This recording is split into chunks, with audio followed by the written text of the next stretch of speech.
Hello again. So, ngayong araw, another luto tayo ng makbush. So, ayan, nagpainit na ako ng mantika. Nilagay ko na yung sibuyas.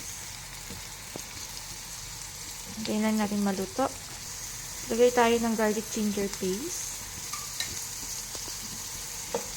Ayan lang natin. Nasa maluto silang dalawa. Pagluto na yung ating sibuyas, ilagay na natin yung ating manok. Itong manok na to, yung isang buo, hinati ko siya sa 4. Bali, 2 piraso to.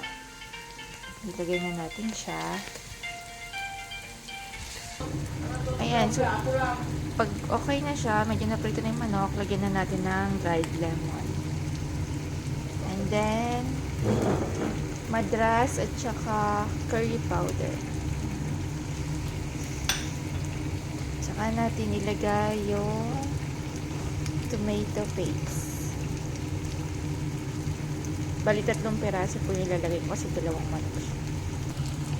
So, nalagay na natin lahat. Haluin natin.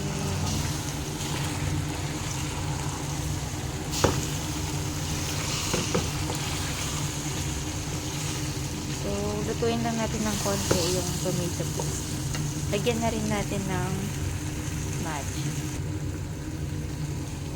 Ayan. Hindi lang natin maluto ng konti yung tomato paste. Takpan muna natin.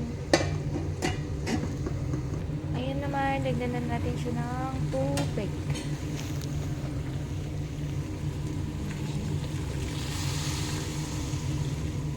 Ayan. Tansyahin nyo lang yung sakto dun sa ilalagay nyo na kanin. Yung tubig na ilalagay nyo dun. Then, takpan lang ulit natin. Tutuin natin yung manok ng 40 minutes.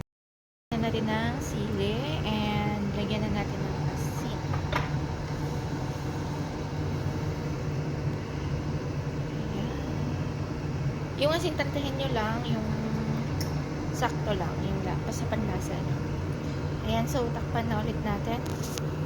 Lutuin pa natin. Ayan, so luto na siya. Nailagay ko na yung kanin kanina. So, yan po yung magiging itsura pag luto na. Ayan, ilagay na po natin sa lagayan. Tada! Ito na po siya, guys.